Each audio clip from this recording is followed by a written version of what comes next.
Welcome to Passion for the Pastime, where baseball lives 24/7, 365. Catch conversations with beat writers, broadcasters, current and former players of all levels.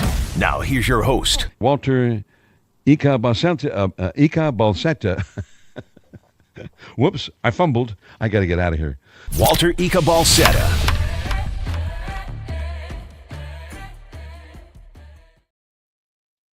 Yo, what's up, everybody, and welcome to Passion for the Pastime here on a Tuesday. What day is it today? I keep losing track of what the day is today. On a Thursday, February 13th, we are getting ready to finish things up here on the week. I won't be doing a show tomorrow, but this will be the last show of the week, and we'll be getting into some regularity next week as spring training is right around the corner. First game for the Giants will commence next Saturday, so we'll have a lot of content going into that, and a lot of content today as well. So we're going to be talking about a lot of what Bob Melvin has iterated to the media, a lot of media availability the last couple of days, getting a little bit more clarity as far as what the roles are for particular players going into spring training. Now, you don't want to jump the gun, you don't want to overreact to some of these things, but there are storylines definitely going into spring training, so we'll definitely dive into that. But welcome on in, everybody. Welcome to Passion for the Pastime. Again, my name is Walter Ika. This is your first time here. Welcome in. Welcome to the family. Remember to subscribe and like and hit the notifications button, because we are starting a little bit earlier than usual. We typically start at 6 o'clock, but just trying to get a little bit of a balance and get into a little bit of a flow as we start having some games, because game time, we're still going to be doing this during the regular season. Game time is usually 6:45, so a 5:45 start might not be a bad thing for the podcast going right up into first pitch, so we'll have to figure that out as we go into the regular season. But welcome on in, everybody. Welcome to Passion for the Pastime. It's a lot of fun here tonight, and I look forward to talking with all you guys who are in here in the YouTube chat. I see Rocket New Era in there earlier today. He chimed in really early at 5 o'clock. So shout out to Rocket New Era for making his appearance and making his presence known. But a fun show today, a fun show that we're going to kind of get into the roster construction of the San Francisco Giants. We were talking a little bit yesterday with Francisco Alvarez. He made a comment that kind of is shaking the baseball world. Not necessarily, but he made comments in that the Mets have the best offense out there, the best lineup in Major League Baseball, and I would have it argued that I don't even know if they have the best lineup in the National League. So we'll go ahead and take a look at that as well, but we'll get into Bob Melvin's comments that were made yesterday and today as it pertains to the roles for the Giants going into spring training. So what's up, everybody? Welcome on in. Passion for the Pastime here on a Thursday, February 13th, the day before Valentine's Day. So yes, I will not be doing a show tomorrow because I gotta be a good boyfriend. So I gotta make time for the love of my life. So we'll definitely do that tomorrow. But welcome on in, everybody. We'll get into everything today. But again, I did mention at the end of the podcast yesterday, I did mention that that there is a contest going on, that we're going to be doing a giveaway a week from today. At the end of the show, we will be doing a giveaway, 2 tickets to go see the San Francisco Giants at some point this regular season. So definitely let me know what you guys, or don't let me know what you guys want to go do. Definitely hit me up. How you have to enter for the contest is that you have to go ahead and take a screenshot of your subscription. Take a screenshot of your subscription to Passion for the Pastime. Send that to an email, which I will have here at the bottom, so you guys can go ahead and take a look at that.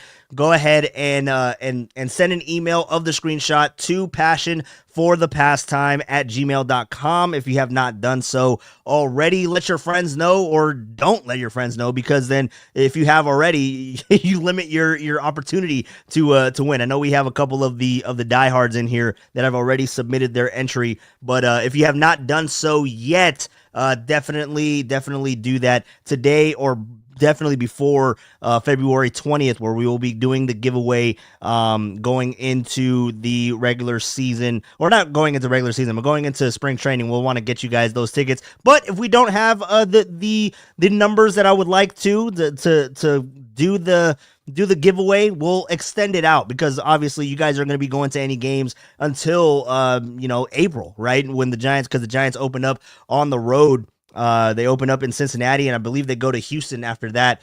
6 games. What is it? 6 games in 7 days, I think it is what it is, because they have that off day after opening day in Cincinnati to kind of supplement the weather that you always have in that city. So we'll definitely maybe stretch it out a little bit if we don't get the submissions that we want, so that it's a little bit more of the fair shot for everybody that is going to enter for the contest. So we'll definitely do that. It'll be again 2 tickets to the San Francisco Giants at some point in the in the regular season. I'll try to do it closer to opening week, but we'll have to see just what is available for whoever wins those 2 tickets as well. So we'll be flexible on that, but definitely want to get those to you guys. Pat H chiming in on the YouTube chat. Just want to say hi to everybody in here who is in here. We got Rockin' New Era, AJ Cruz, Canadian Walt, hell yeah, man. Ottawa Walter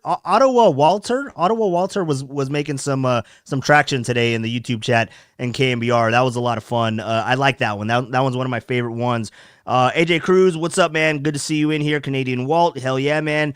Pat H, dude, I thought of you immediately because I don't know if you called in or we were talking about it before it happened, but Bregman signed literally right after the pod ended yesterday. Maybe Scott Boras heard me. Yeah, no, I think it happened a little bit before, because I was looking at some of the notifications, because I want to say we ended the pod last night at 7:45 or something like that, because I remember that specifically because we started at 5:55. So I was like, oh damn, I did 2 hours again, which it's become the norm. I'm not gonna do 2 hours tonight. Sorry to disappoint you guys, but just looking at the Alex Bregman thing, it happened literally right as we were ending. Maybe within 10 minutes, I completely missed it, and thankfully I missed it, because if I saw that, we would have broke it down for another 30 minutes for Alex Bregman. So he is, if you guys haven't seen, he signed a 3-year deal, $120 million contract with the Boston Red Sox, and that kind of screwed over Nolan Arenado to where the Cardinals are now saying that they're going to be rolling with him into the regular season. I don't know if I'm buying that 100%, because I feel like the relationship is kind of already strained to where Nolan Arenado looked like he wanted out. Obviously, he has a no trade, so it had to be a right fit for him. So maybe he's not itching to get out of St. Louis, but it seemed like that relationship was a little bit tarnished. So I thought that was going to be the next domino move, but then you hear the I guess reaction to Alex Bregman going to the Red Sox, because Nolan Arenado was expected to go to the Red Sox, but the Red Sox just didn't want to have to part, like Pat H said yesterday, part with Tristan Casas, which rightfully so. I mean, why would you do that for an aging veteran where you already have Rafael Devers over there? So it didn't really necessarily make sense.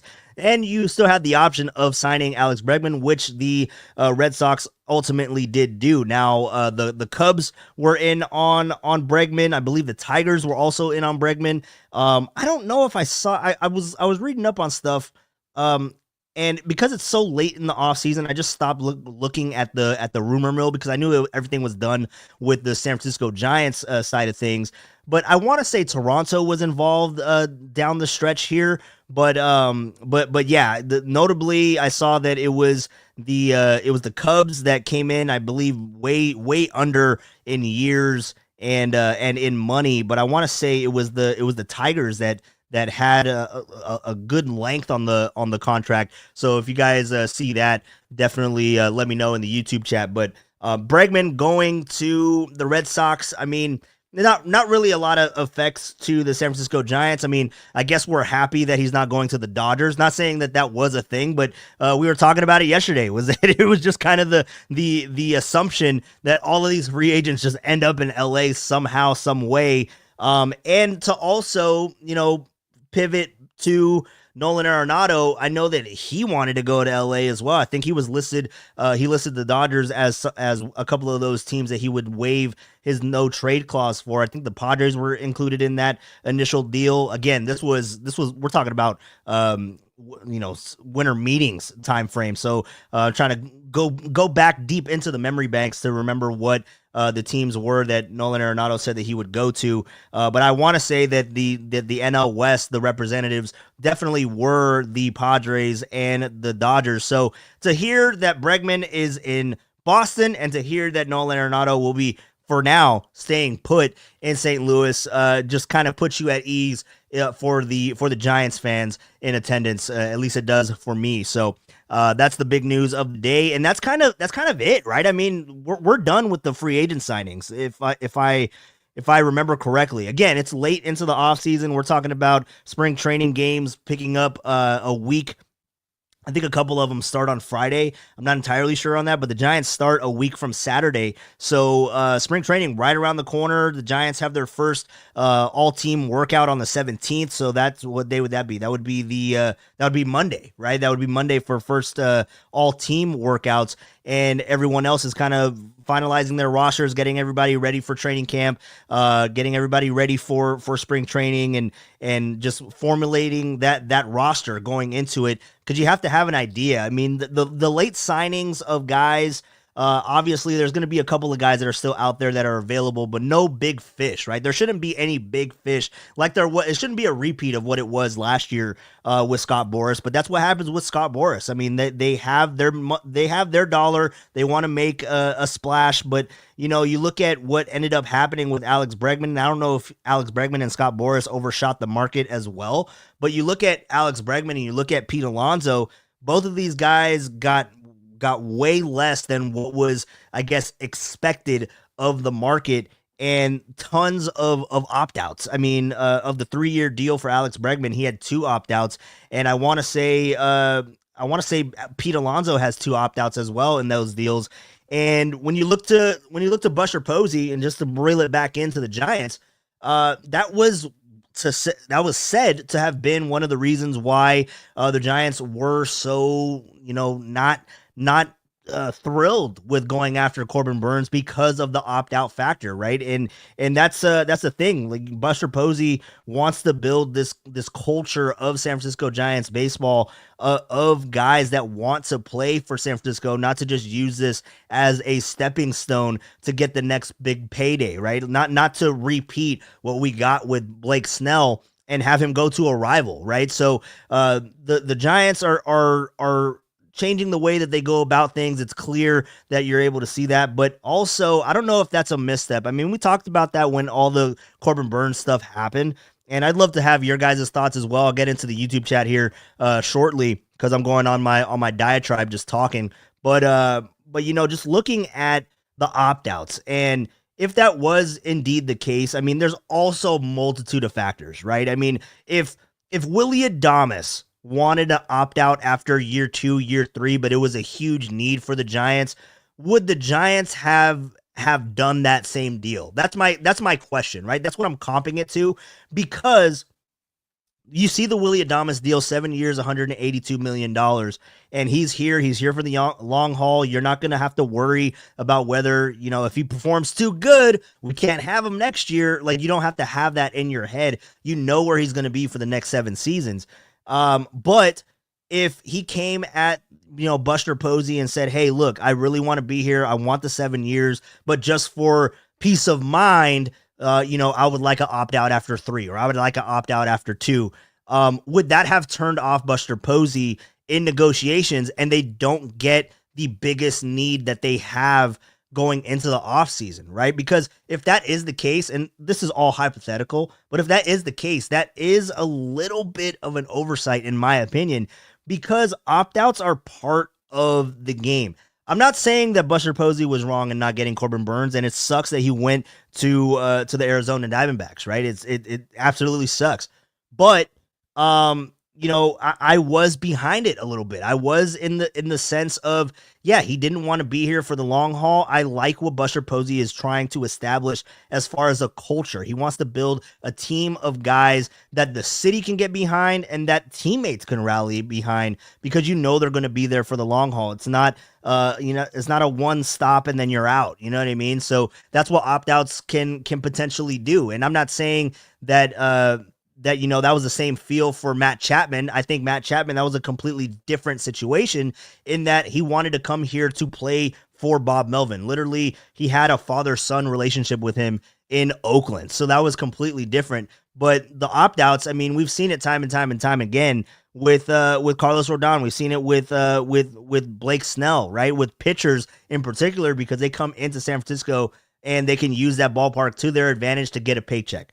Right. And now you can kind of look at, well, is Corbin Burns going to do the same thing with Blake Snell? But then also you look to the depth of the Giants in that they have a lot of arms that now, I mean, you're looking at, or you're hearing everything that Bob Melvin's saying, and you're looking at how the organization is going about things, that they want these guys to compete and they want them to show what they have to give. And it's fresh eyes on all these players. So again, the opt-out thing, I do think that is a little bit of an oversight if that was the only reason as to why the Giants didn't go forward with Corbin Burns. And that kind of comes back into the fold, because we were talking about Alex Bregman, we were talking about Pete Alonso, and how much of a realistic chance there was for them to come to San Francisco.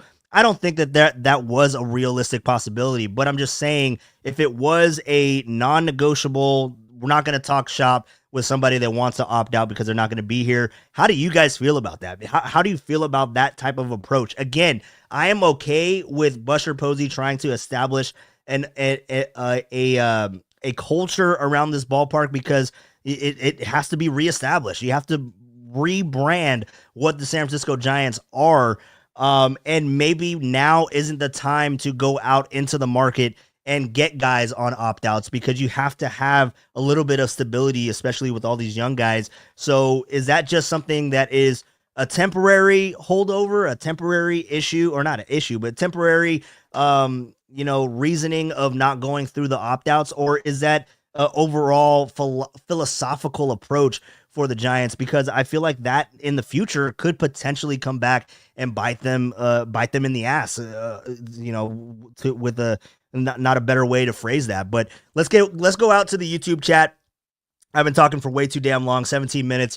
Let's go out to the YouTube chat. Say hello to all of you guys. Otis Bird, what's up, dude? Good to see you in here. Otis, always look forward to seeing Otis here in the YouTube chat. Don't bring up the Dodgers, though. Don't bring up the Dodgers. Don't bring up any of that stuff. You don't want to give me...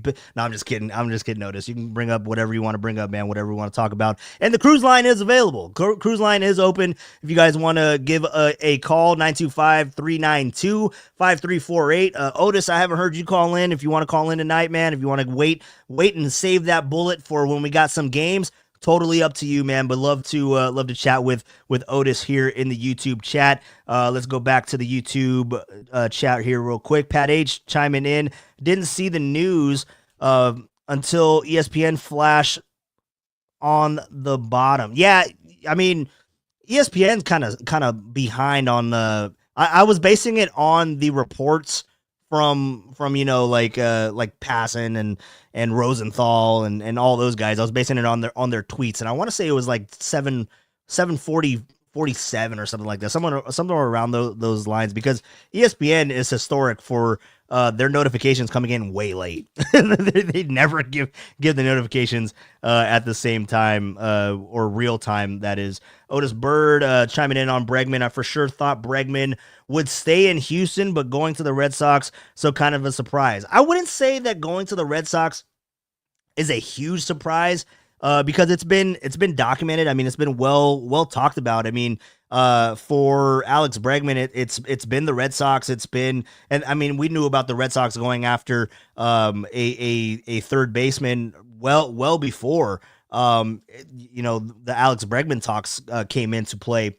So I don't think it really shocked me. I mean, they've been trying to make moves and they've been trying to upgrade that offense as well. So I don't know, how much Bregman brings to the Red Sox offensively, because he's kind of been, like Pat H mentioned yesterday, he's kind of been on a downward spiral. Not really spiral, but he's just kind of been trending down over the last 3 or 4 seasons. So, but you never know. I mean, you got the Green Monster there. He can definitely take advantage of the Green Monster and just play pepper with that thing. So it'll be really interesting to see how the Red Sox kind of look after the Bregman deal. But yeah, I am with you in the sense, Otis, that I thought that the same thing, I said it last night.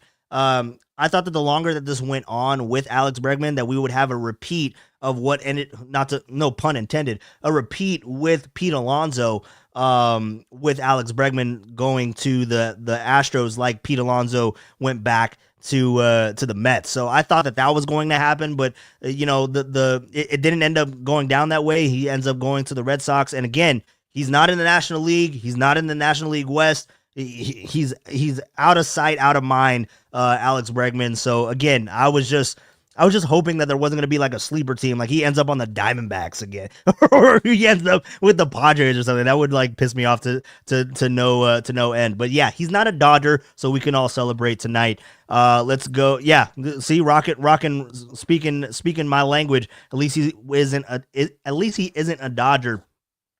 For sure. Otis chiming in again. Yep, Bregman was the last big domino to fall as far as free agents go.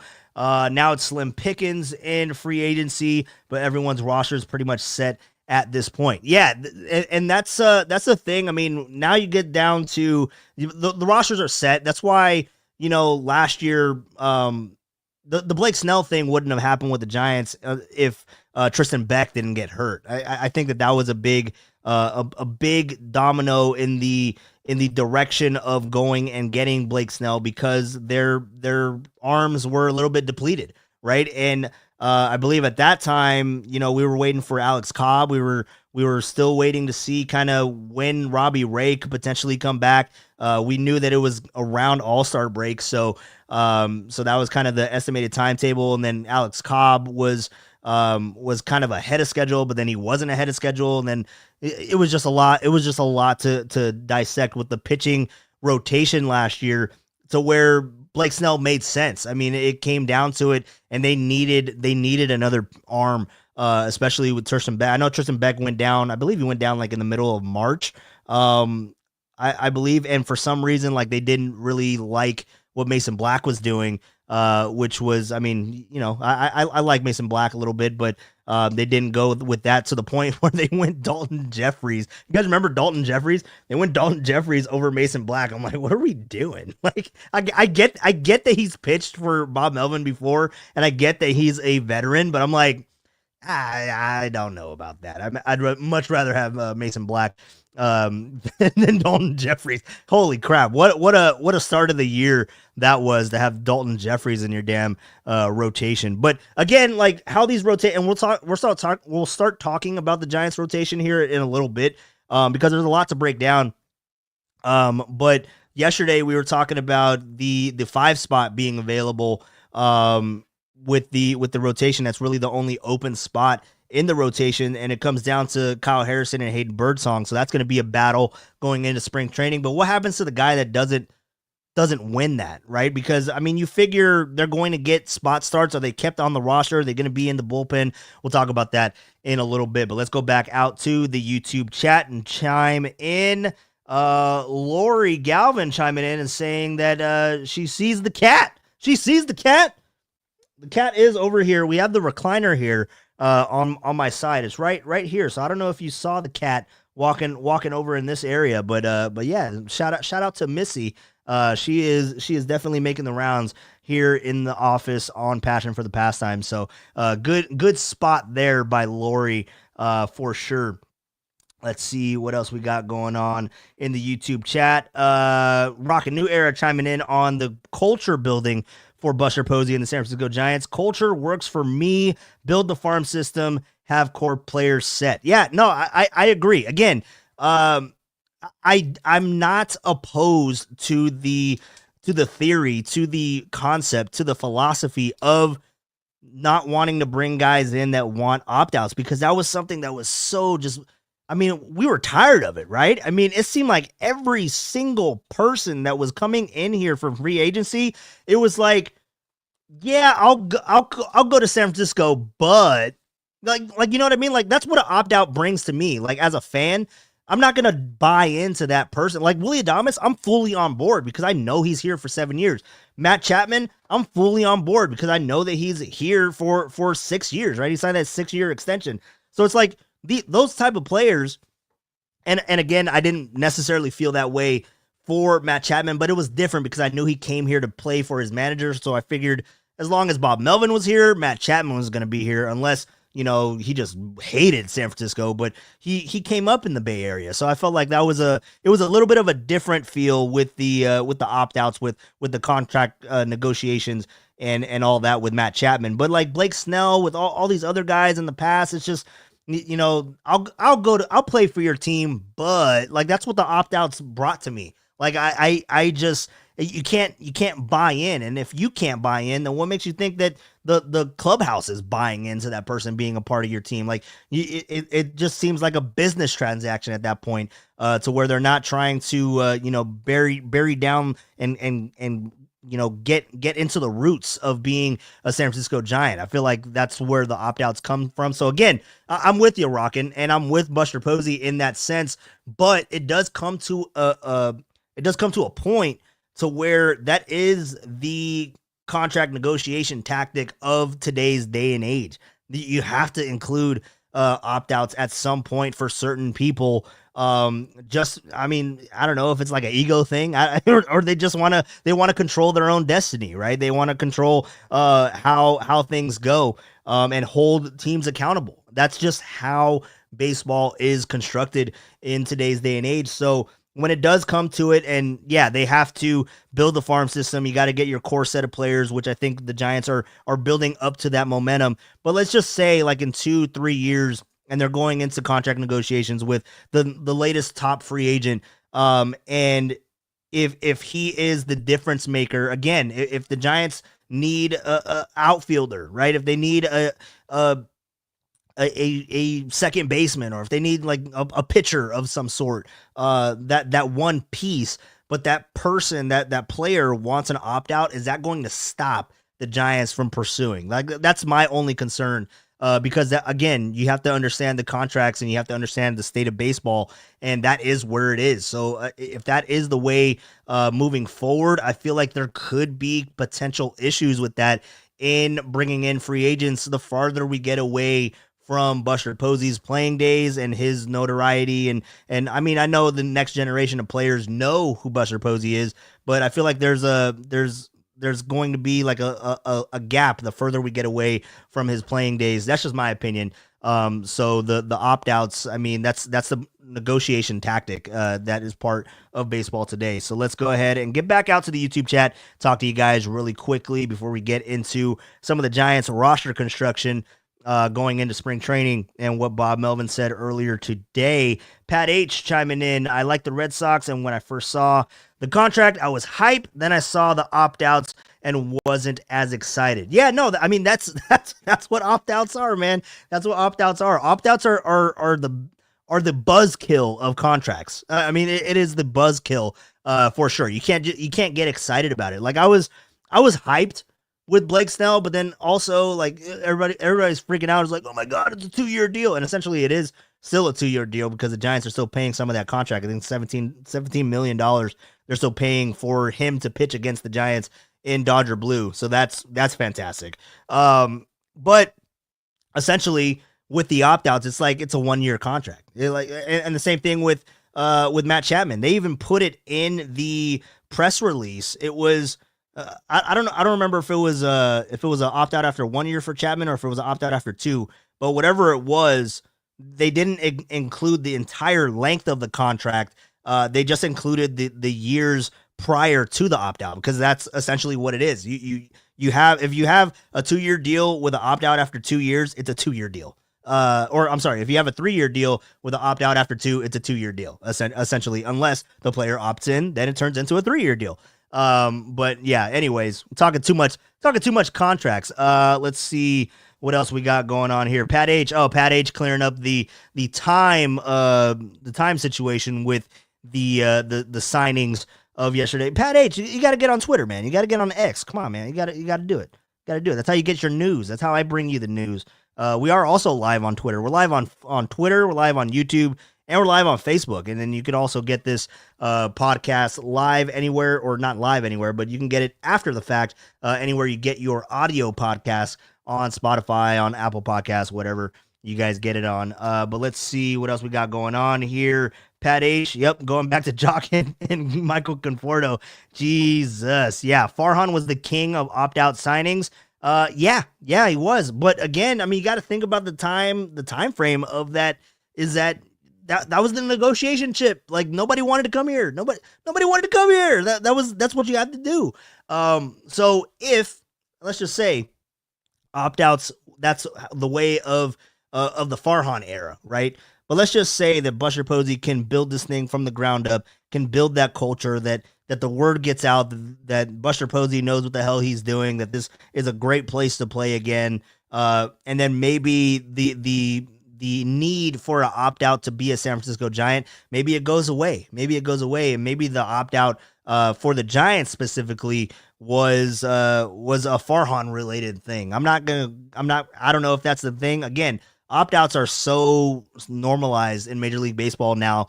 It's kind of hard to not go through a contract with opt-outs. And I don't even know, like, I feel like opt-outs have always been a thing. Is it just more now publicized? That's my thing. Like, I feel like opt-outs, player options, team options, I feel like that has always been a thing.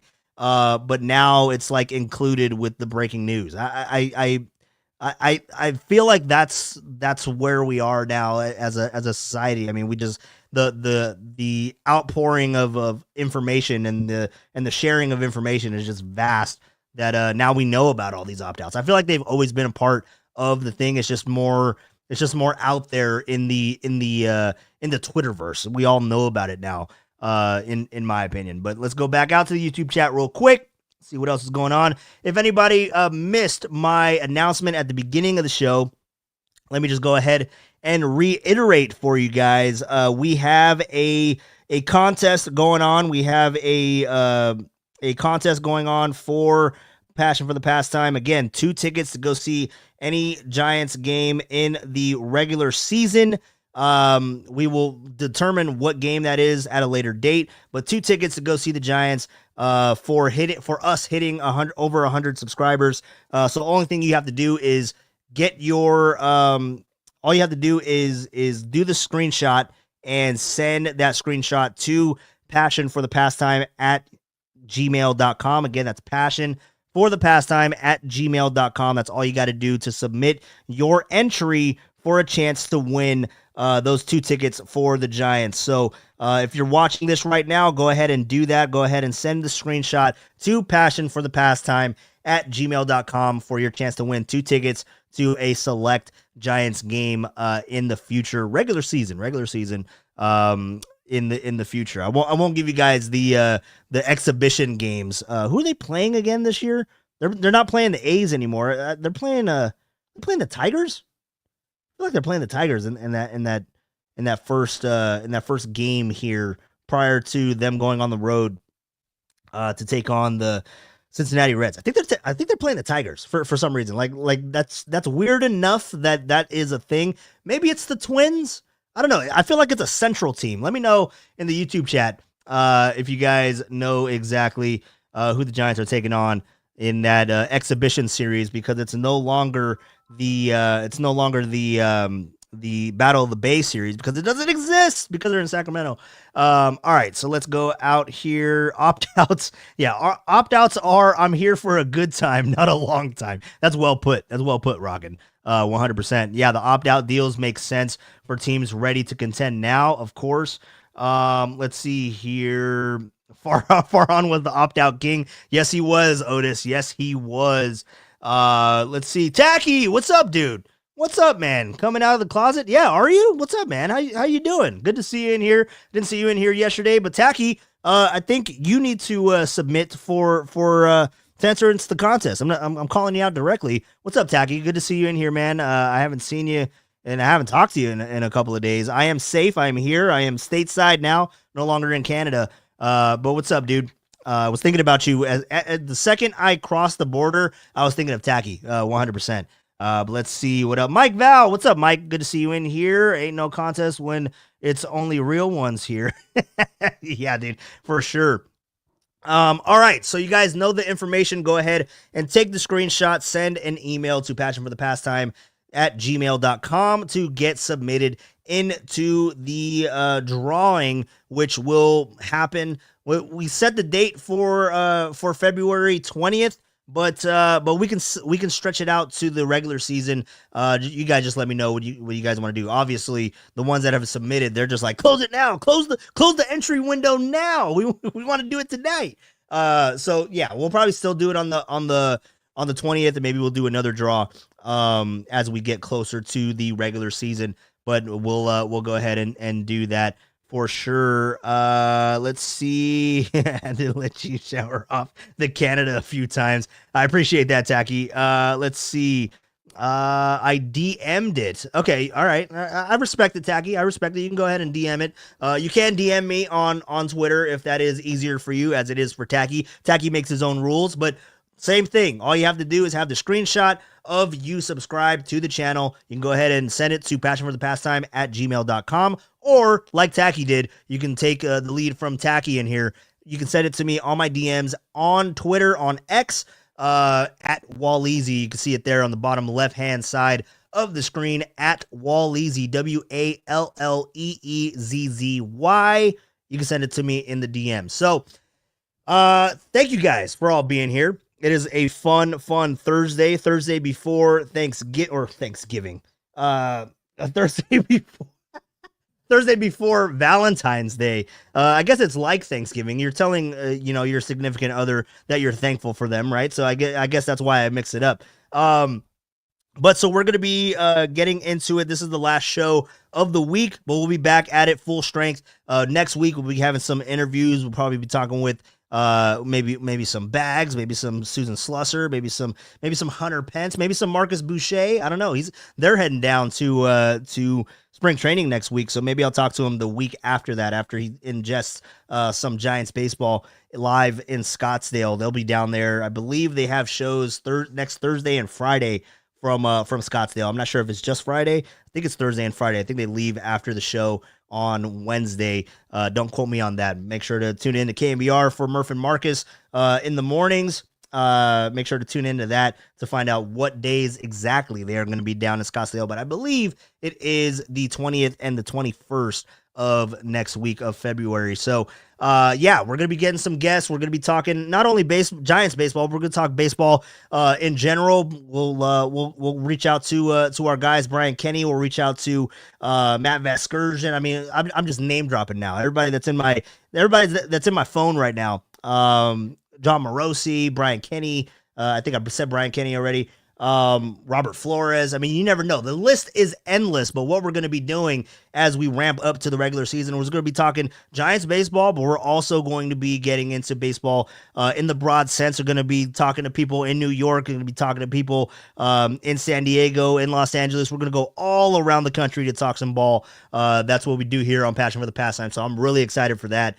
We just got to nail down the guests, but I will definitely let you guys know when we have that on lockdown. So what's up, guys? Let's get into the more specific things, because we were talking about some things earlier about the Giants and the roster construction, and Bob Melvin has spoken. He has been speaking to the media the last 2 days, and a lot to kind of digest. We kind of talked about it last night in the aspect of the fifth spot in the rotation, and we'll just dive into that here a little bit.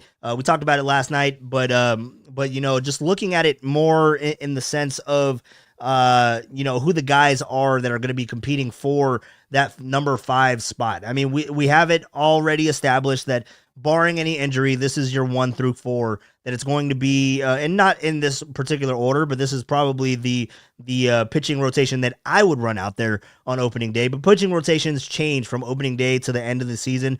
I mean, you have to have 6 to 7 guys that can go out there and get you innings. So hopefully the Giants are able to have that kind of rotation of pitchers that can go out to and get you innings at any given moment. But to break camp, I think that it's going to be Logan Webb, right? That's your number one. Number 2 would be Robbie Ray, right? And go righty lefty. Then you go back to Justin Verlander.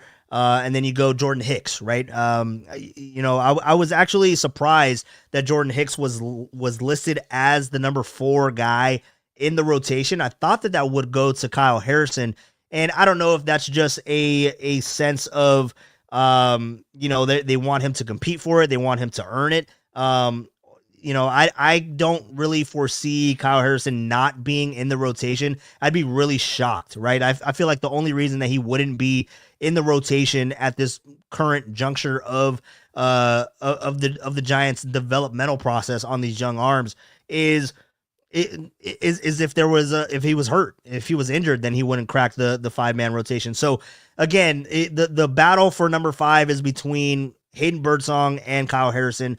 I am of the belief, I feel like Hayden Birdsong is the more well-rounded pitcher at this point, but I feel like Kyle Harrison has the ability to be have a higher ceiling, right, than Hayden Birdsong. But I feel like Hayden Birdsong has all the tools, and he showed promise last year. But he'll be competing for that number 5 spot. So again, you have the 4. And the guys that are competing for the number 5 spot, I mean, you have Mason Black, you have Tristan Beck, and you have other pitchers that are capable. I mean, Joey LaCasey, I don't think he's going for the starter spot. I think he's more of a long relief for the Giants in this scenario. But you look at that number 5 spot, it's between Kyle Harrison and Hayden Birdsong. Now, my question is, and I would love to get the thoughts of you guys. Everybody in the YouTube chat. My question is, if it's Kyle Harrison or Hayden Birdsong, does the person that doesn't get the rotation, are they not on the roster at all? Do they go to Sacramento so that they continue to get their reps in, to go out there and pitch every 5th day to keep their arm strength up so that when they are given an opportunity to start, that they're ready to go? Is that something that we can potentially see, that we wouldn't have, per se, a Kyle Harrison or a Hayden Birdsong on the roster? Or are we just talking about the rotation? Because I would not like it. I would not like to see Hayden Birdsong not on this roster. I know he's young. I know he's still developing. So, I mean, it wouldn't necessarily be a bad thing for him to be in AAA and getting regular pitching appearances and keeping his arm strength up and just building on that and making sure that he's ready to go when the time comes. But I feel like he's already done that. You know what I mean? I feel like he's already gone through that step of the process to where I feel like he should be on the major league roster. But again, it's kind of that philosophy. The same thing with pitchers. The same thing could be said with hitters, right? Is that you don't really want a guy to be on the major league roster just for the sake of them being on the major league roster. If they're not going to get used to how they can be utilized, if they're not going to be utilized correctly, then yeah, maybe they need to be in Sacramento and having that starter role to where they could have the arm strength, right? To where they can continue to go out there and just eat innings, because that's something when you're a young pitcher, we've seen it with Kyle Harrison, is that you have to be able to have the arm strength. You have to be able to have the stamina to go 162. So that's something that they could do and could plan to do with Hayden Birdsong, right? Because I would love to have him in the bullpen, but if he's not going to get regular, again, that's what I'm saying, is that if he's not going to get regular opportunities out of the bullpen, and be able to like stack up and build that arm strength and build that longevity and build that stamina, then maybe, yeah, the person that misses out on the fifth spot in the rotation, maybe they do start in Sacramento. How do you guys feel about that? Like if we do go, I mean, we were talking about it. I don't know if it was last night or if it was a week ago, or weeks prior. But we were talking about Jordan Hicks, right? We were talking about Jordan Hicks in that the most natural fit for the bullpen would be Jordan Hicks to go back to the bullpen, and then you have the rotational spots for Kyle Harrison and for Hayden Birdsong. But then also the flip side, because we're assuming that Kyle Harrison gets that last spot in the rotation, the number 5 spot, right? Would you guys be opposed to having Kyle Harrison in the bullpen? They need lefties, and quite frankly, he kind of has the buildup. I mean, we've heard it from Javi, we've heard it from George Consos in the past. He kind of has the buildup of being a reliever, to be a guy that can go in there high velocity and come in there in short spurts, right? Because let's just face it, he doesn't have an arsenal to be a starting pitcher currently at this moment. I mean, what has he worked on in the offseason? What else does he bring to the Giants team? Coming in from a year of learning and a year of development, like what else can he bring? What else has he been working on? Those are all things that we're going to be finding out here shortly in spring training, right? But if we're going off of what he had last year, he has the arsenal of a reliever. He has the fastball that he throws like 65% of the time, and it might even be higher than that. That's just what he does. That is his makeup. I don't know if that pans out for a pitcher, especially if he doesn't have the high velocity. I don't know if that pans out for a starter as you go second and third time through the lineup. And if you can't go second or third time through the lineup, well, guess what? You're not eating innings. You're going 3. You can do that as a reliever. That's just my big question is to, okay, if they're going to really legitimately battle this out for the 5th spot, and it's Kyle Harrison and it's Hayden Birdsong, who would better fit the bullpen? And I feel like that answer is Kyle Harrison. Now, is that something that the Giants are looking at? I mean, that's a question for Bob Melvin, and that's a question for Buster Posey, right? But I would feel like if it's not Jordan Hicks, then I feel like the next guy out of the rotation would be Kyle Harrison. So I would love to get your thoughts on that. I mean, when it comes to the pitching rotation, if it's going to be traditional, and I mean, baseball nowadays it's not traditional. You don't go 5-man rotation. You have to have guys that can give you innings. And you go, 6, 7, 8 guys deep. Look at what the freaking Dodgers have. Dodgers have like 10 guys that can go out there and get you innings. So you have to have pitchers that can go out there and get you innings. But when it comes to the roster construction and when it comes to what the needs are, I feel like the need is for another lefty in the bullpen for the Giants. And if it is a true battle, I feel that Hayden Birdsong is in a much better space than Kyle Harrison is right now in terms of being a starter. So how do you guys feel about that? Again, ideally it would be Jordan Hicks, but it looks like Jordan Hicks is going to be that number 4 starter going into the season at least. But again, like I would much rather have Hicks in the bullpen, and then you have Kyle Harrison and Hayden Birdsong. But if it is just down to Hayden Birdsong and Kyle Harrison, and one of them has to go into the bullpen or one of them isn't on the roster at all, I would much prefer it to be both of them on the roster, but one of them in the bullpen, and that bullpen guy is Kyle Harrison, in my opinion. I feel like he has that type of stuff to come out of the bullpen. So let's go back to the YouTube chat. Let's say what's up to everybody and see how you guys are feeling about that conversational piece on the rotation. Let's see what else we got going on here. Otis referring to the guest. Yeah, national guy. Yeah, dude, we're going to talk ball. That's what we do here on the podcast. I mean, we talk ball amongst ourselves, but I would love to get other people involved as well. And I just noticed I didn't have my background up. Now you guys get the background. Let me go back into the YouTube chat real quick. Robert, what's up, Robert? Welcome back to Passion for the Pastime. Good to see you in here. And if you haven't had the opportunity to submit, we are doing a contest, Robert. Giving away 2 tickets to go see a Giants game in the future. All you have to do is take a screenshot that you are subscribed to the channel and send that to my Gmail. That is passionforthepastime@gmail.com. Or like Tacky did, you can go to Twitter/X. You can go to Walleezy, WALLEEZZY, and send a screenshot in my DMs. We could definitely get you entered in for the chance to win those Giants tickets that way as well. But welcome in, Robert. Let's see what Robert has to say. The starting pitchers for the Giants will keep this team in contention. Oh man, I don't know if it's in contention, but the success of this team, and I don't know if this is the route that you were going, Robert. The success of this team rides on the starting pitching. I don't know if that's what you meant by that.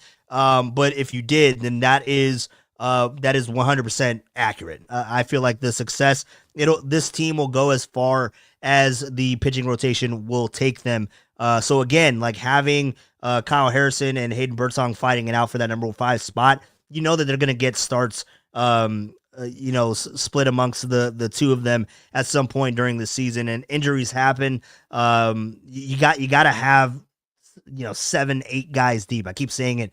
I keep repeating myself with that, but it's true. It's true. The days of a traditional 5-man rotation is over. That just doesn't happen anymore. So again, you have to have guys that are capable of pitching, of capable of delivering at the major league level, and you got to be deep. And I feel like the Giants do have that depth this year.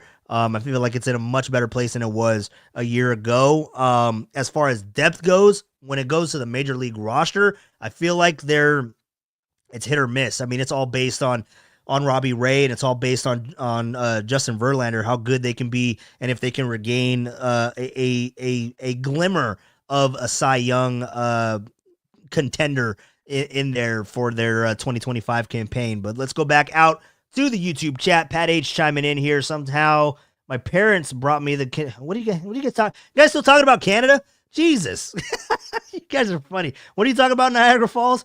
You went to Niagara Falls as a kid without having a passport. To the Canadian side of it, how the hell did that happen? I don't know how that happened, Pat H. But I'm glad you made it back. I'm glad you made it back to the other side without a passport. But let's go back out to the YouTube chat. Here we go. Robert chiming in. I would put either Birdsong or Harrison as long relief. Yeah, I mean, if it's a long relief role, it would be Birdsong. But I feel like Kyle Harrison could be potentially that guy to come in like in a high leverage situation because of his fastball. His fastball is elite. As long as he can keep the velocity up, right?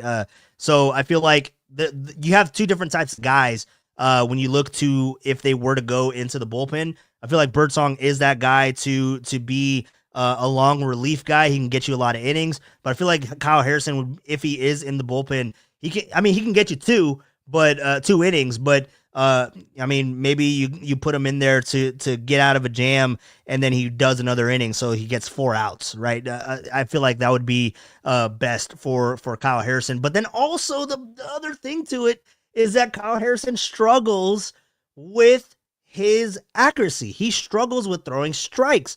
That's not something you want out of the bullpen. So again, it's kind of what has Kyle Harrison worked on? Has he figured it out? Has he figured out that bugaboo of he can't throw strikes in certain situations? Because that is the worst thing that you can do as a reliever, is to come in and give up free bases, especially if it's a high leverage situation. We all know what Camilo Doval did a couple of times last year. You don't need another one of those in the bullpen. In that regard. But also, by the way, Yasmero Petit is already down in I almost said Sacramento. He's down in Scottsdale, and he's been in the ear of Camilo Doval, and that is a good man right there. I can't wait for Santiago Casilla to get in his ear. But Yasmero Petit, I mean, that dude was stone. He had stones coming out of the bullpen. Loved Yasmero Petit. So that is really good for Camilo Doval for sure, and I can't wait for Santiago Casilla to be out there and be in his ear as well. So let's go back out to the YouTube chat. Let's chime in. Let's see what you guys are talking about here. Tacky chiming in. Yeah, I think they'd go to sack and build up their pitch counts. Yeah. So we're talking about the fifth man in the rotation, the odd man out. What is the plan? What is the best way to kind of move ahead in that scenario? Pat H chiming in here. You could do the dreaded piggyback of Birdsong and Harrison since they don't want to do a 6-man rotation. That wouldn't be a bad move. But I would much rather, I feel like I have more confidence at this point. I have more confidence in Kyle Harrison going deep than I do with Jordan Hicks. So I feel like the piggyback would be Jordan Hicks and Birdsong, and I feel like that is perfect. But I mean, if you have the Birdsong Harrison piggyback and you're pairing them together, then you go righty lefty, and then that screws up the combinations with opposing lineups. So I feel like that would be ideal, right? If you were, but I feel like the best I feel like that's the thing. Like, you have so many different candidates that work in different situations than others. Like the bullpen role, I feel like that's Jordan Hicks. The piggyback, I feel like that is Jordan Hicks with Birdsong. But then it makes more sense to go righty lefty in a piggyback situation to where it can be Jordan Hicks and Harrison, or it can be Harrison and Birdsong. So I mean, yeah, there's all these combinations, and again, I'm not the manager, so I am glad that I don't have to figure that out. But we can talk about it. We can talk about the perspective combinations that the Giants could potentially have going into the regular season. Otis Bird chiming in on the starter conversation. Jordan Hicks might be a better fit out of the bullpen, but I think he wanted to be a starter. Yeah, he does. He wants to be a starter. That's why he came over here. He came over to the Giants with the promise of being a starting pitcher. And don't get me wrong, he was electric. We can't forget his first 9 starts. His first 9 starts were, I mean, I was getting vibes when I was going to the ballpark. I was getting vibes of Jordan Hicks and Tim Lincecum. And I know that is, you keep my name out your mouth. Now, you can't talk about Tim Lincecum with other pitchers. Like, I felt like a good comp to Tim Lincecum was when we had Carlos Rodon too. When I was going to see Carlos Rodon, I was like, dude, I feel like this guy has electric stuff like Tim Lincecum did, like just the K numbers, right? And Jordan Hicks kind of gave me that excitement level with those first 9 starts.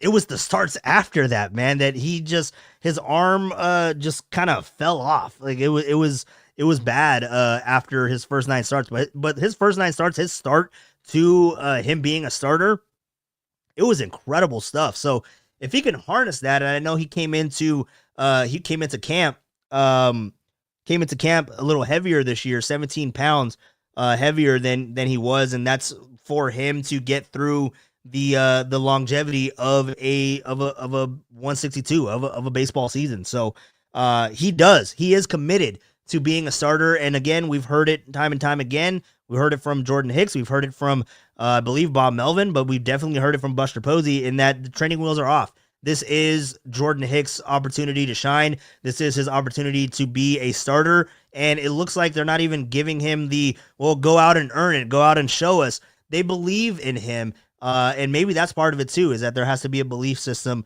with Jordan Hicks. You got to believe in your players for them to go out there and perform.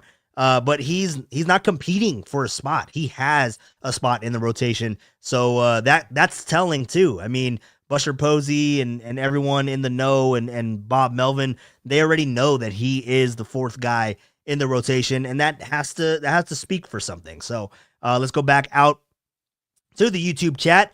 We got Robert chiming in here on the rotation, excluding Webb. The pitchers pitch 5 innings. Harrison or Birdsong can finish the games.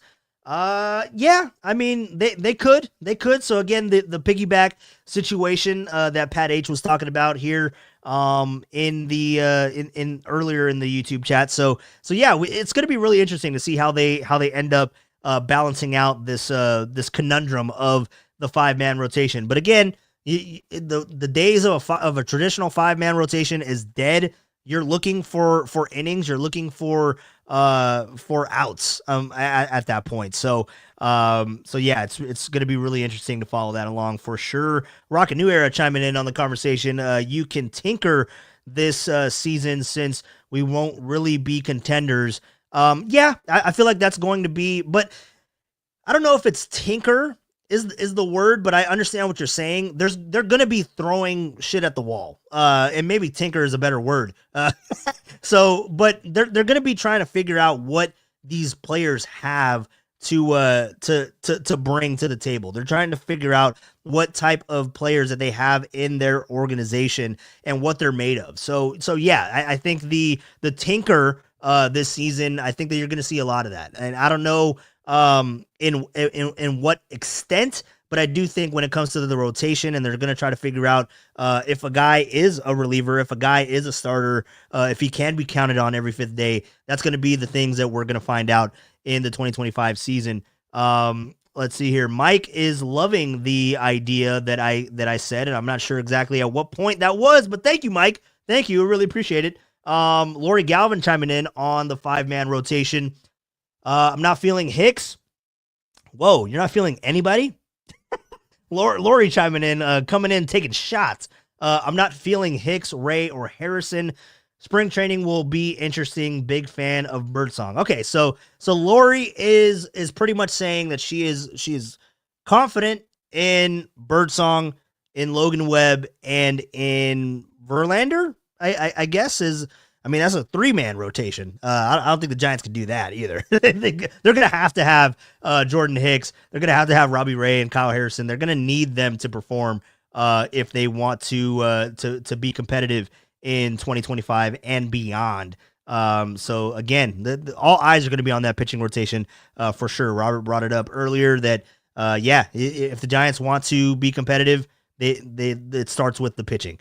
Harrison could profile as 2016 Andrew Miller, high leverage, multi-inning lefty out of the bullpen. That is well said, Pat H. That is well said, and I think we're on the same wavelength, man, because, again, I feel like Hayden Birdsong is the better pitcher right now. If anybody else feels differently, let me know in the YouTube chat, because I just feel there's that old adage in the old phrase, right, in baseball, is that some guys are pitchers and other guys are throwers, right? And we saw the evolution of Tim Lincecum to where I feel like he was only a thrower. And God, don't crucify me for saying that. But like guys that learn how to pitch and learn how to set up, like Justin Verlander is a pitcher. You know what I mean? Like Paul Skeens right now, I feel, is a thrower. He relies very heavily on that velocity.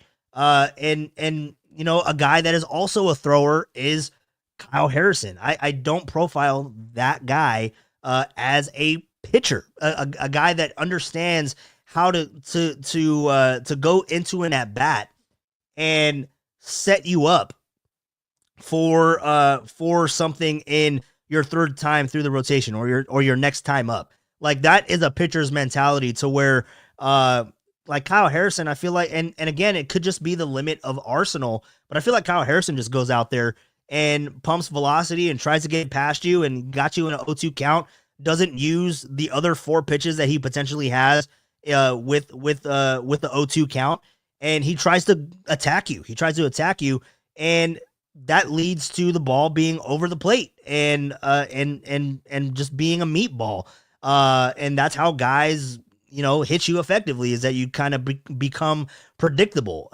So again, there's differences between being a pitcher and being a thrower. I feel like Harrison is kind of in the realm of being a thrower, as to opposed to Hayden Birdsong as being in that profile of being a pitcher. I feel like Hayden Birdsong has a different mentality when he's on the mound. And maybe I'm partial because I've met both of them at the patio. But just the demeanor and the determination of Hayden Birdsong, I felt like deep in my core. I was just like, after the interview, me, Papa, and John Lund, we kind of looked at each other. We were just like, that dude's legit. Like he is serious, but he understands the game of baseball. Like he understands it. And he understands it at a young age. And that's why I feel more inclined to go towards Birdsong than Kyle Harrison at this point. But Robert chiming in again in the YouTube chat. In relief, Harrison is very capable of pitching 4 innings. Yeah, I can see that too. I mean, again, it just comes down to, well, what is the end goal? Because if you're going to turn him into a reliever, then you're pretty much saying that he isn't going to be a starter, right? Because, I mean, I guess you can throw him into the bullpen and then have him be a starter again, like later but does that really make sense? I mean, if that made sense, I mean, I guess that makes sense. And that's why they brought Justin Verlander, right? Is that maybe they kind of see one of these guys going into the bullpen, and maybe that is Kyle Harrison. I don't know, man. I really don't know. But let's go back out to the YouTube chat. Yeah, like Strickland, who was a thrower. Yeah, he definitely was a thrower. He never turned into a pitcher. Yeah, that sucks. Mike Val, yes, bringing them along slowly isn't a bad idea. I understand that completely. You guys are talking to Robert, but as of today, if they were throwing 6, I want wins and they'll bring more. Isn't it kind of a joke? All right, Mike. Yeah, so it's really interesting to see what direction that the Giants are going to go in when it comes to the starter, when it comes to that 5th starter, and what the potential, not drawback, but what the repercussions are for one of them not making the rotation, so to speak. So that's the pitcher side of things. We didn't even get into Jung Hoo Lee, and I guess I will say we'll dive into it here as I wrap up. We're gonna wrap up here and talk a little bit of Jung Hoo Lee because it was kind of telling. We're gonna switch over to the offensive side of things. And Robert is switching over to the offense too. And let's just start it there. Willy Adames and Jung Hoo Lee will vastly improve the offense. I do not disagree with you. And it's really interesting because Bob Melvin came out and again, it's before games are starting and we can revisit these topics as spring training goes along, and as we get closer to the regular season. We'll have to see how these guys are profiling. But the 3 guys that we're going to be talking about here is not Willy Adames, because I feel like Willy Adames is established. He's a veteran. He's going to be out there, but he is crucial for the development of a lot of these young guys, in particular to Elliot Ramos, to Tyler Fitzgerald, and I do think with Luis Matos, right? So I feel like that is a different storyline that we can tackle on a different day. But looking at the other guys, it is Jung Hoo Lee, the 3 guys I was mentioning, Jung Hoo Lee, Lamont Wade Jr., and Bryce Eldridge. And I know, everybody hears the name Bryce Eldridge is like, oh man, Bryce Eldridge, 40 home runs. You start to get excited. Let's pump the brakes a little bit on Bryce Eldridge. Let's give him an opportunity to succeed. Let's give him an opportunity to grow as a major league player. But what's interesting as it pertains to Bryce Eldridge is that going back to Bob Melvin, he was talking about the lineup construction, and we'll get into Jung Hoo Lee and we'll get into Lamont Wade Jr., but it kind of ties to Bryce Eldridge in the sense of Jung Hoo Lee. We all kind of figured that he would be the leadoff guy, right? I mean, that was going to be his spot. But Bob Melvin came in and said that it's not a given that, and I think Otis Bird just brought it up, but let's see what Otis is talking about. Not sure I agree with Jung Hoo Lee batting 3rd. Yeah, that's what we're about to talk about, Otis. We'll see how it goes. Wasn't he supposed to be the leadoff hitter? I agree with that, Otis. And going back to what Bob Melvin said earlier today was that he doesn't see Jung Hoo Lee as being the all the time, every day, without a doubt, leadoff hitter. And Okay, again, Otis, I hear what you're saying. I would much prefer Jung Hoo Lee to be that leadoff hitter, but then he talks about Lamont Wade Jr. as being that leadoff hitter. Now, say what you want about Lamont Wade Jr. I've said it before. I'll say it again. He doesn't profile as what a first baseman should be in Major League Baseball, but he does do things well. He gets on base. He works counts. What does that profile as? It does profile as a leadoff hitter. Now, last year and years past, his lower body was just that has always been a thing with Lamont Wade Jr. in that he cannot stay healthy, and even if he got on base, he would clog the bases. It would be ill-advised to have Lamont Wade Jr. in the leadoff spot if his hamstrings, if his calves, if his lower body just cannot run the bases. It would be ill-advised to have that version of Lamont Wade Jr. in the leadoff spot because you got Willie Adames, who's supposedly going to hit second. Then you heard the what Otis was talking about there, but what Bob Melvin said is that when he's not hitting the leadoff spot, Jung Hoo Lee, he'll be in the 3-hole. So then you go Lamont Wade Jr., Willie Adames, Jung Hoo Lee. Now, does he have the power to profile as a 3-hitter? And I think we all know the answer to that. The answer is no. He doesn't have the power to profile that. Even the projections that we were talking about yesterday from Fangraphs, it has him hitting 11 home runs this year. And I feel like that might be a little bit on the lower end, but I feel like that's probably where he's going to be. He's going to be in the teens, maybe high end, 16 or 17, maybe, But so again, I was talking about Lamont Wade Jr. and how that would be ill-advised if he was the leadoff hitter. If we got the variation of Lamont Wade Jr. in that he can't round the bases. But what they are seeing now is that he's been running a lot and that he's more athletic and so athletic that it could potentially get him in the outfield, right? So it's really interesting to look at that aspect of it. In that if Lamont Wade Jr. is healthy and he can run the bases and he is that type of player, I think that put aside the fact that he's a first baseman, the fact that he can get on base at the leadoff spot, that can work counts, that he gets on base not only by swinging the bat, but he gets on base by working counts and working walks. I mean, Lamont Wade Jr. was doing that at an enormous rate prior to him getting injured. And then he got injured, and then that was kind of it with Lamont Wade Jr. But he was doing that at a high rate prior to his injury in early May. So yeah, you look at Lamont Wade Jr. in that sense, then I do kind of like the idea of Lamont Wade Jr. Again, this is against righties, of Lamont Wade Jr. Leading off, and then you got Willie Adames, and then you have Jung Hoo Lee, because then you go righty, lefty, right. You split it up a little bit, right? You go righty, lefty, righty, and then you figure out the rest of the lineup. So in a sense, it does work. In a sense, it does make sense. But the big elephant in the room is, well, can Lamont Wade Jr. stay healthy? That's the big question, right?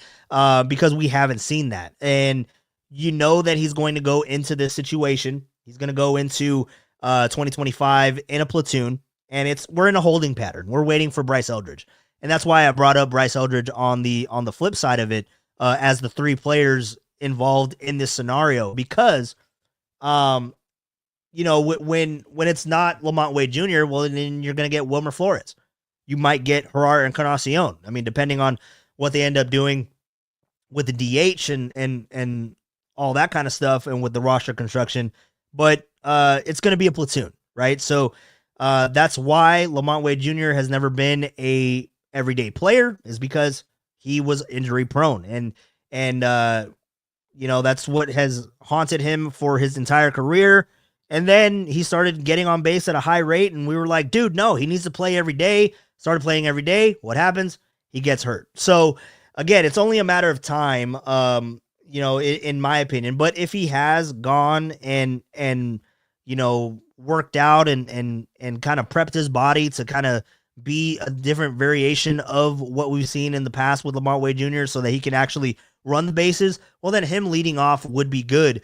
Again, this is only until Bryce Eldridge comes up.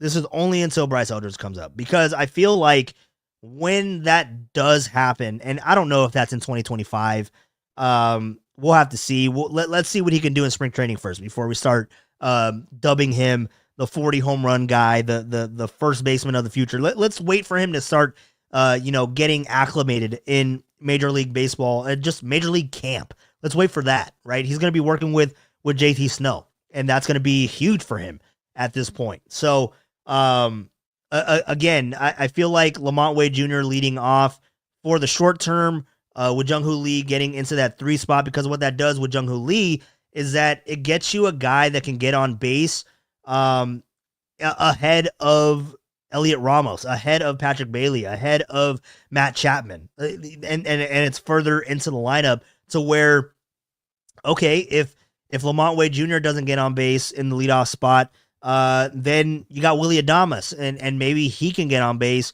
And you got Jung Hoo Lee, who can potentially, but that's the other question. Where the next part of it with Jung Hoo Lee is that what we talked about last night is he a star or is he a complimentary piece? Is he a player or is he the player? You know what I mean? And it's a subtle difference, but being a player on a team, or being the player on the team, you know what I mean? Like being the guy, is he that type of player?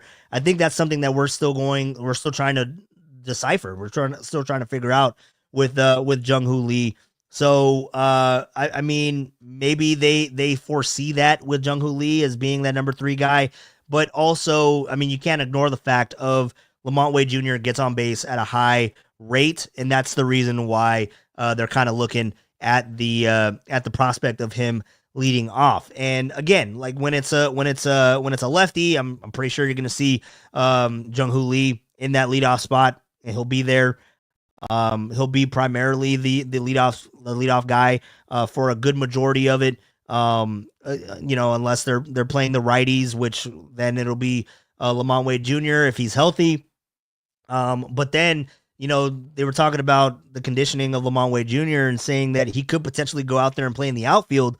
Well, then that kind of sets you up kind of nicely when you look to the prospect of maybe having Lamont Wade Jr. in right field, or maybe having him in left, and you move Elliot Ramos over to right, and then you have Bryce Eldridge at first base. You got Jung Hoo Lee at first base, or as center field in the outfield. So then you have 3 lefties when you go into a lineup, and I feel like that sets you up pretty nicely as well. So it's a small thing to look at right now because games haven't started. But to look at Lamont Wade Jr. and him going to potentially be the leadoff guy against righties with Jung Hoo Lee at the 3 spot, I think that it could work if Lamont Wade Jr. is healthy, because we know that he's an on-base machine. But if he just gets on and clogs the bases, then what's the point of that? You might as well just have Lamont Wade Jr. hitting the 9 spot to get him on base to start the churn over the lineup, and have Jung Hoo Lee hit in the 1 spot, in the leadoff spot. So it's gonna be really interesting. To follow that along in spring training. But again, I mean, we talked about big questions. Who has the biggest pressure going into them? I do think that there's a little bit of pressure on Jung Hoo Lee, especially if he is going to be that number 3 guy, because is he going to press? Is he going to, try to go outside of who he is? Because he doesn't profile as a 3 hitter. He doesn't profile as a 3 hitter, but again, the 3 hitter, it primarily comes on. I saw a study that 3 hitters usually, more than any other spot in the lineup, they mostly come up when it's 2 outs, right? I saw that mostly everybody else was like 2,000, 2,300, something like that. And then the 3 spot was like at damn near 5,000 plate appearances or at bats last year when coming up in their spot in the lineup with 2 outs. So who better to be hitting with 2 outs than Jung Hoo Lee, who could potentially start a 2-out rally with him getting on base. I'm just saying. I mean, it's really interesting. I mean, he doesn't have the power to drive in, right? But maybe he does. Maybe he has gap to gap. Not necessarily home run power, but maybe he does have that extra base ability to him. Because remember, we were looking at the projections of Fangraphs yesterday, and it says that Jung Hoo Lee is projected to have, I think it was 32 or 38 seconds doubles, right? So if he's able to do that from the 3 spot, and you got Willie Adames, you got Lamont Wade Jr., who isn't clogging up the bases, you got them being able to get on base ahead of 32 to 38 doubles and 11 home runs and hitting with an average of 287. I think you'd take that out of the 3 spot. So again, we have to see what Jung Hoo Lee can morph into. Is he a guy or is he the guy? That's the question, and that's one of the many storylines to follow going into spring training. But I am going to end it here on that note. We did about an hour and 20 minutes tonight. Hope you guys enjoyed this episode of the podcast. It was a lot of fun. We're getting closer and closer to the start of spring training. The next time that we convene, it will be after the first official workouts, first team workouts for the San Francisco Giants. They'll start on the 17th. So we will discuss, we will take a look at how these guys are looking, what the storylines are, what everybody is talking about, Bryce Eldridge, and maybe we'll talk to Susan Slusser at some point as well, because she's down in Scottsdale. So we'll get the lowdown. We'll get the scouting report on Bryce Eldridge as we get closer and closer to the start of the spring training season. Spring is upon us.